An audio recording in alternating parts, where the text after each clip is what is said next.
Welcome back to the National Endowment for Financial Education's Focus on FinEd, the Policy Convenings series. I am Dr. Billy Hensley, President and CEO of NEFE. In this mini-series of podcasts, we have been exploring where the financial education and financial well-being fields are headed based on policy convenings we held in partnership with the Council for Economic Education. Today, we are exploring the topic from our third convening, one that gets to the heart and soul of what policymakers and elected officials care about. Where can money be invested to move the needle and make a difference in financial education? At NEFE, we believe education can help people navigate financial decisions and identify choices that can increase their financial stability and overall well-being. As the volatility of the pandemic demonstrated, it is crucial that individuals are empowered and confident to face unexpected challenges. One point that should hit home for legislators and policymakers comes from Dr. Carly Urban, a principal investigator at Montana State University. Her research demonstrates that individuals who are more aware of their own finances are put on the path to becoming more skilled consumers and demonstrate greater civic responsibility. In other words, the more financially capable and confident someone is, the more likely they are to positively contribute to the tax base and to their community overall. This is information that elected officials, no matter what their party affiliation, should be embracing for their constituents. To assist them, to help take politics out of the equation, our field needs to offer independent, well-researched guidance on how to conceive and nurture strategies. So, how can we work with them to determine the best bang for their buck when deciding how to invest in financial education programs? That was the crux of this convening. As she has done in previous episodes, here to help us talk about where we are and where we are heading is Raven Newberry, Director of Policy and Advocacy at NEFE. Raven, what have you got for us today? Thank you, Billy. We are thrilled to have Massachusetts State Treasurer Deborah Goldberg and Deputy Treasurer Elena Van Tassel as this episode's guest interviewees. Their work promoting financial wellness in Massachusetts makes them perfect guests to discuss today's topic on the best use of legislative dollars on financial education policy solutions. I know our listeners will be excited to hear the perspective of two policymakers on this particular topic. So with that said, welcome Treasurer Goldberg and Deputy Treasurer Van Tassel. Thank you for joining me today. Happy to do so. So as I just mentioned, your team has been doing incredible work with financial education in Massachusetts. Would you all share a little bit about the efforts put on by the Treasurer's Office? Well, that would have to take you back to prior to my actually being elected, in that one of my concerns, and it had been that way since I really noticed during the subprime mortgage crisis, that if people had been armed with the understanding and knowledge to recognize in particular what it was doing to them, that the values of their houses were dropping and that they were going to need to be paying more money for their mortgage or they'd be foreclosed upon, that was far more important than the, what I like to use as an example is what the rate of speed between Boston and Albany is versus the rate of speed between Boston and Pittsburgh is, which is what is taught in the schools today, as opposed to basic understanding about the financial ramifications of what goes on in your life. So what I did is I started talking to other treasurers in the country prior to my being elected about whether or not a treasurer can appropriately drive the agenda on financial education and financial literacy in a state. And generally speaking, in a very bipartisan way, many people felt that was the role of a treasurer. And so immediately I started talking about the kind of things that I wanted to do to help people from when they're tiny children all the way to when they're seniors, about developing the skills they needed to literally survive.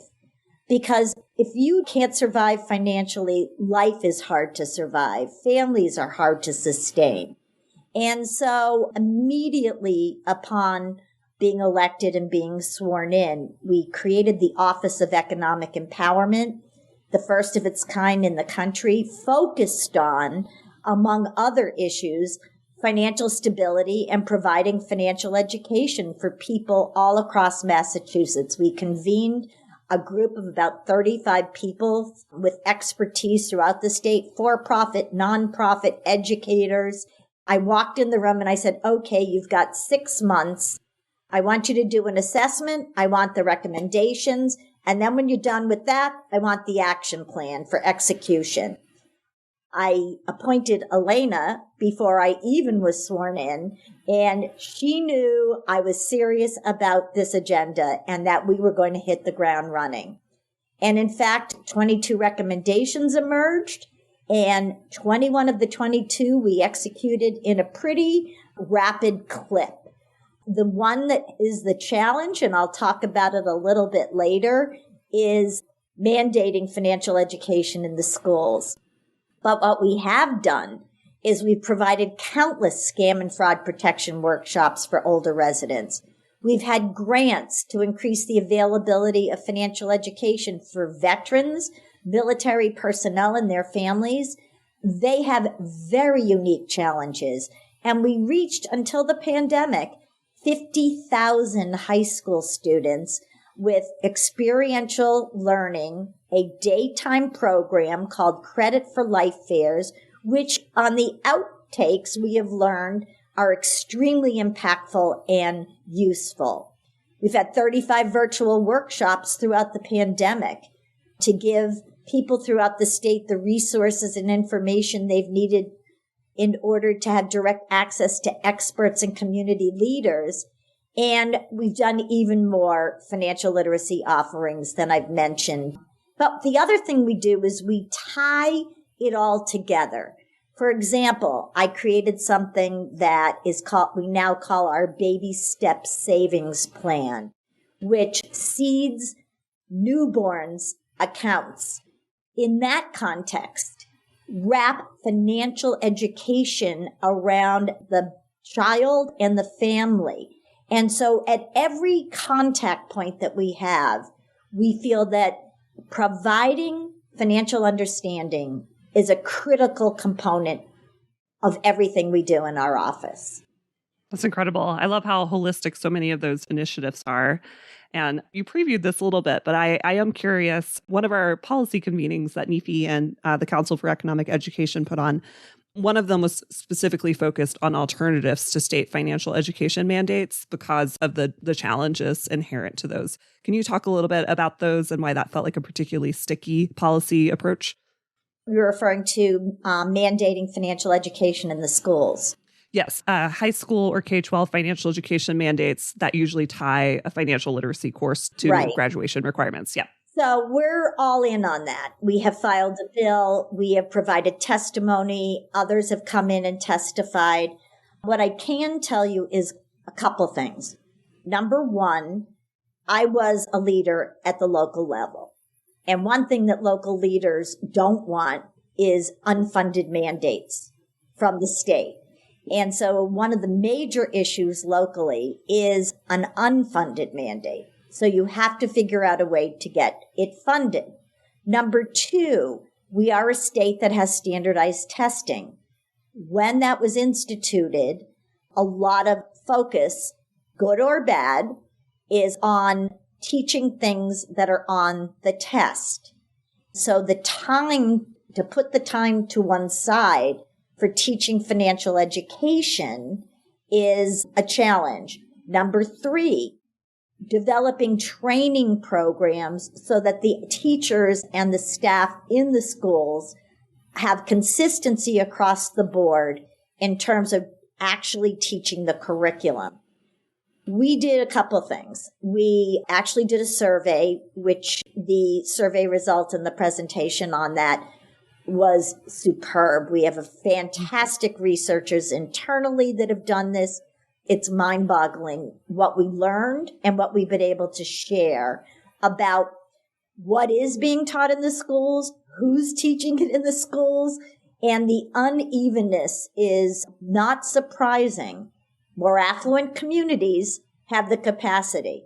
Communities who probably need it even more have almost no capacity. Mm. So in our bill, we developed a funding program in order to fund the mandate. And it is sort of built on what we did to even fund our programs to begin with. When I came in, we set up a 501c3. It is called the Economic Empowerment Trust Fund. And the 501c3 has a board, the Economic Empowerment Trust Fund Board. I'm a member of that board. I believe I'm the chair, right, Elena? Yeah, that's correct, Treasurer. So the trust fund is able to develop partnerships with outside partners that fund our programs. That's why we've been able to execute all these years, because we're not relying on a line item in the state budget, because that's where the stickiness comes into play.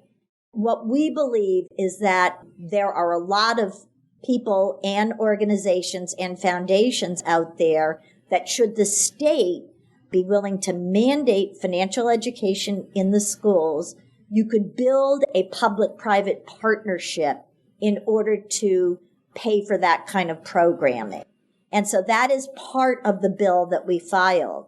So I think that in sharing with you the barriers to teaching these courses, you can see it's a bit of a lift. And that's why we have continued to do the programs we're doing.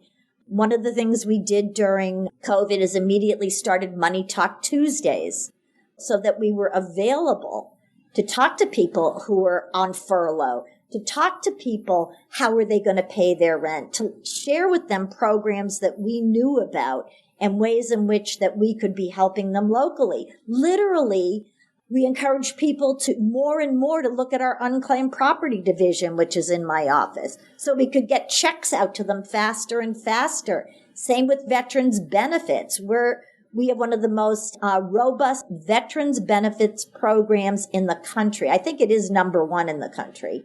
And including, we did a special bonus for National Guard members who were on the front lines during the pandemic emergency. So there's been all sorts of things that we've been doing. We were able to get one of our grantors to repurpose their funds. They were going to be doing in-person Women's Empowerment Series programs.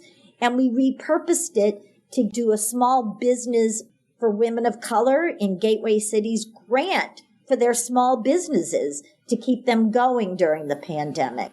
I'm showing you operationally how our trust fund works and how we work together to try to reach immediate needs, but also explaining the barriers to getting a full-fledged mandated program, which I believe is a necessity, into the schools. Yes, thank you for talking through that. This particular policy convening, our participants really did circle around financial education mandates for K-12 as sort of the ideal, and while acknowledging the barriers. So I think hearing how Massachusetts has navigated that and approached that, it will be really, really useful to our listeners. So thank you. Well, until I'm completely successful at it, I'm showing you how we are doing in the battle. Right. Right. Yes, we will all be rooting for you all. I think you're taking a smart and intentional approach to this. So fingers crossed. So either from your own office or from other states, I know treasurers do a lot of cross-state collaboration. I'm curious, what are some of the most promising financial education policies you've seen? What has you excited? What are you interested in learning more about?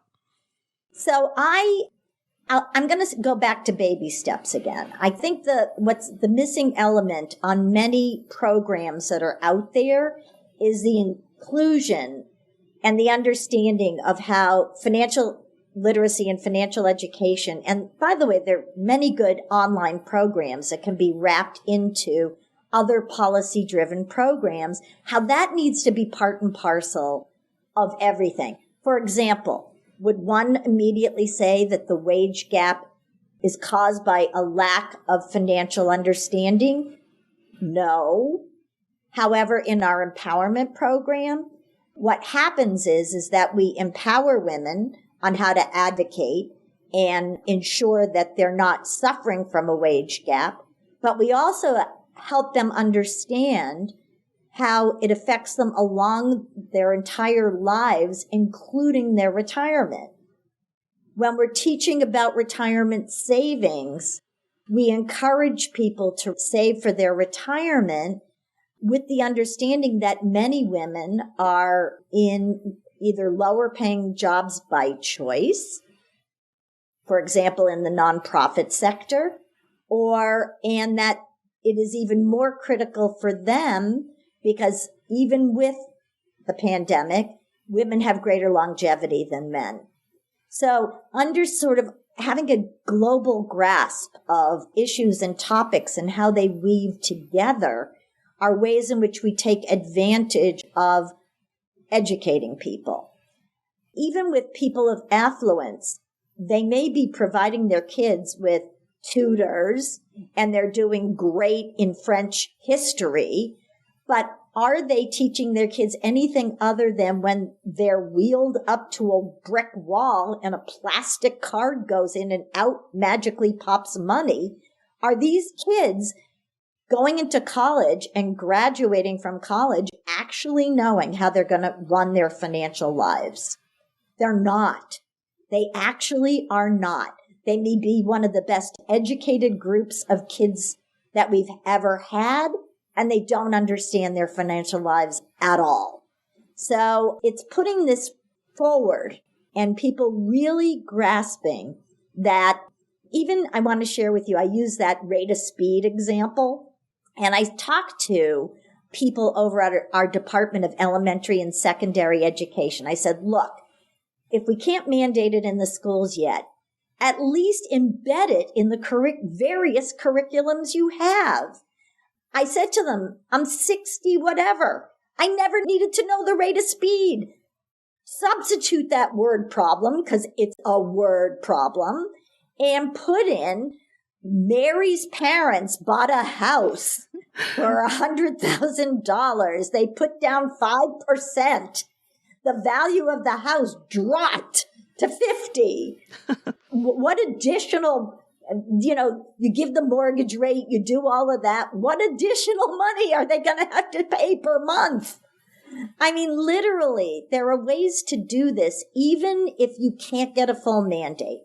You can put pressure on your departments of elementary and secondary education or boards of education, local school committees and local school leadership to begin to embed into their curriculums issues that address the financial understanding that kids need. And where better than in the schools? We've got them captured all day long. And if under like circumstances we have today, they're doing remote learning, you got them captured on the computer. So use that. Absolutely. You have me worried I'm going to get asked about rates of speed at some point. I'm like, oh no, this question's going to come up in my life. I'm going to be totally unprepared. Treasurer of the Commonwealth of Massachusetts cannot even begin to tell you how to figure out the difference in the rates of speed. And I have lived to today and done very well. I love that. You will be a great reference. Get out of jail free card on that. Exactly. Your point on pressuring departments of elementary school or secondary school, I'm curious if you have any advice on how to make that case for financial education. How can advocates really compel decision makers around financial education? Well, I think what you want to do is you can highlight what happens if you don't provide this information. There are so many frauds and scams out there for people who just don't know. And certainly lists of that can be provided, whether it's with seniors, but it's not just seniors. It's everybody out there. I think the subprime mortgage crisis illustrates it almost better than anything else. I mean, it doesn't take a lot of teaching to understand changed value and what it means in a bank loan. I mean, that's a very straightforward one. Another one that we see is during tax paying time, how people are taken advantage by, I'm not even sure what they call these, and these companies are supposedly not frauds. They will tell you what your estimated return might be, and they'll give you that estimate, and then they'll actually get the check. There's a gap there. So we're much better off teaching people how to, if it's a simple return, how to use an online program or giving them access, because some of the real people who do tax returns will help those who can't afford to hire someone or do training sessions on that. There's another perfect example of ways in which you can illustrate the need. And you know what? I'm going to use this because this is across the board and this is a national issue. College debt. college debt is harming our economy. A lot of people do not understand it that way. This isn't a personal harm to an economy. I'm an old grocer. I'm an old retailer. I want my customers to have money in their hands in order to buy things. You could get a couple, both Harvard MBA grads. Of course, I'm going to use a Boston-based school. I'm happy to switch that to something in the Midwest, but regardless, I'm going to use local. 2 Harvard MBAs. They both have debt from college, and they both have debt from Harvard Business School. Sure, they got great jobs coming out, but their debt is crushing them. They're living in a rental apartment because they don't have the money to put down to buy a condo. So we're not selling that real estate. They're not buying a car, auto sales, because again, they don't have the extra cash. So they're living close to their job, which is often in the downtown. So the apartment rent is very high, probably more than is recommended for the percentage of your income that you're paying for housing. And so consequently, they don't have a lot of expendable money. That harms our economy. So what we try to do, and we've done it a lot in our high school programming, is have kids experience how quickly you can get in debt and what that does to them. Here's an illustration that you can use, as long as you tell everyone I gave it to you. Full credit. In our experiential learning day-long program, what we had was a young man from a very blue-collar working city. And he was assigned a name and a job and a salary. His salary was at $125,000 a year. To him, he was rich. So that meant, I always say to everybody, what do you think was the first thing he bought? And most people say car. No, the biggest new iPhone that you could possibly think of. So he got that first. Then he bought the car because he needed to commute to work. But as he was walking around, he decided, I'm getting an apartment. I'm going to live alone because I'm rich. So I'm going to need a dog. So he adopted a dog. And then the dog wasn't well. So he got the first vet bill. And then he got his first paycheck. But it wasn't $125,000 divided by 12. There was withholding, there was taxes, there was health insurance, there was already he was in trouble. Needless to say, he was at the credit counselors by noontime. What these kids learn, and I had one young lady, really terrific, also from this community, clearly a good student, and she was looking at colleges, and her parents said to her, "Don't worry about which school you pick. We'll take out the loans." And she said, "No, I don't want the loans. I'm going to choose the school that we can afford." Wow. That was from high school programming. And so these are effective tools, even without a mandate, if we can get them into the schools. But to save this kid puts her on a trajectory to financial stability. And we do it through education, and experiential learning is really good. And even since then, they've been developing more and more apps and online programs that can mimic this kind of behavior that we need to take advantage of now that we're in a pandemic and potentially an endemic and the like. But the idea is to proactively help people make the right decisions. That's huge and so important to reach young people before they can make some of those decisions, especially, going to college and choosing college is such a huge economic decision to be making for a lot of folks at 18. So reaching them in high school or earlier is great. And I have to share something very interesting because, there's always this striving in high school to get into the best college and then from the best college get into the best grad school. An awful lot of people get caught up on that. But I'm going to tell you something very fascinating. I did go to Harvard Business School. I looked around and it wasn't all Ivy League kids. It was kids from schools and backgrounds from across the country who had excelled in their individual program and had done well in their jobs that made up the class. Not all Michigan and USC, and it was some schools you've never heard of, but that they were successful in what they did. And I think that's something that a lot of people lose sight of when they are contemplating what they need to do. I totally agree. I think you really get out what you put in at your school, and you can get a lot out of, maybe a place that's not ranked on, US best business schools or whatever. And not having that debt burden really frees you up for a lot more opportunities. So I think that's a great point. And, that is the point we've tried to make with the Mass State Legislature also, that what we're doing by promoting these programs is ensuring that people don't need state services.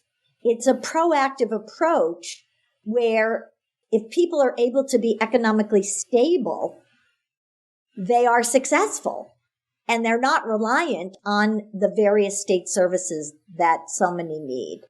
Yeah, and I think that goes back to making the case for financial education. Exactly. That's huge. And in fact, there's an argument to be made that certainly the pandemic has showed us that life is unpredictable and that you need to be prepared for that. Right. I want to back up a little bit. Several of the initiatives you shared coming out of the Treasurer's office include financial education and then complementary supports like savings accounts. I'm just curious, what type of strategies do you think are particularly complementary to financial education? So I'm thinking maybe things like one-on-one counseling or any other type of support services. What seems effective in policies to complement the impact of financial education? We work with a lot of nonprofit partners who do one-on-one counseling. The one that pops in my head right off the bat, but Elena can certainly add to that, is Budget Buddies is one outstanding. I don't know if they are national, Elena. You might know better than I do. They are currently, I believe, just in Massachusetts. But one that is national that does a very good job is Junior Achievement. Yes. And so all complementary volunteer organizations that are willing to step into this space before there is mandated education in the schools are welcome. Our co-sponsor on our Women's Empowerment series is Citizens Bank, and they like to engage their people who work at Citizens as volunteers, and they are involved in our programs. We have done many of the banks and credit unions are involved in our Credit for Life fairs and add a lot of fun and flavor to those kind of days by giving gifts, being involved, being there, having volunteers, giving gift certificates to the kids. I didn't even realize when I started today, and obviously this is a podcast, but you can see me, and I'm wearing a Medford High School a fleece because it's cold out. And that was given to me at one of our great Credit for Life fairs at Medford High School in Massachusetts. In every state, I believe that there are lots of volunteer organizations and people wanting to do this work, particularly people in the banking and financial services industries who see the crisis firsthand and want to do something to help. And the way in which policymakers could take advantage of that is really to convene a group and try to tie together grassroots organizations with volunteers and get out there. But what we do is in every program that we do, we connect a financial education component. We don't lose the opportunity at all. I think the Baby Steps program, which is our savings plan, it's for post-secondary education, either college, community college, or vocational and technical training, which are great career paths. To say that we wrap it around the children and their families, obviously a 2-month-old isn't taking our programs, but their grandparents, their caregivers, their parents. Those are the ones we snare in. But we've also been looking at ways in which to reach the little ones. We have amazing storybooks that we send people on location, including me, pre-pandemic, to read these stories. We encourage the teachers in nursery and kindergarten classrooms to be utilizing these resources, which are not costly. It involves reading. It involves listening skills, the development of critical thinking. And so we, really promote this kind of education that isn't a mandated education. I love the multi-generational approach you all are taking. That's excellent. So I have one question that I'm thinking specifically for an advocate who's wanting to make change in their state. What advice do you have for them? What about the process do you think they should know from the perspective of someone who's more on the policymaker side? Well, I'm not sure that I'm only on the policymaker side. I would say that I'm on the action-oriented advocate policymaker side. Yeah, that's fair. Yeah, because we're doing it. One of the things I've always said is just do it. Another example of that was a push to pass an equal pay bill in Massachusetts. And prior to it being passed, I just said to people, just do it. And we've done it. I did an internal wage audit the day I arrived practically. And we rectified wages for women and people of color because it's not just women. And why? Again, a financial issue is that if people aren't I love to tell the story that before I was elected, I was at another blue collar community and a construction worker walked over to me and said, "Oh, what's your issue? Everybody here has an issue as to why they're running." And I looked at him and said, "Wage equality." And he looked at me and he said, "That's my issue." And I went, "What?" You could have knocked me over with a feather. And he said, "I got a wife and I got 3 girls. Oh. None of them are paid what they're worth. And I have to make up the difference." Wow. And I went, I'm on to something. So I think that just do it. Just get out as an advocate. Find the examples. Get out there. Talk to people. Put together coalitions. You'd be surprised how many people really get that this is an issue, because the more people that you can get advocating when a bill is find a bill sponsor if there's nothing sponsored to sponsor bills in your state legislature. But I'm going to tell you, there are states that have passed mandated financial education in the schools and use their data as examples, because they have the data, and then also use it to shame the other legislators. Because in some states like ours, there is a perception that we are progressive on the cutting edge, and yet there are states that they may not perceive as progressive as Massachusetts that are way ahead of them. And we were happy to share that information with them nicely, with a smile.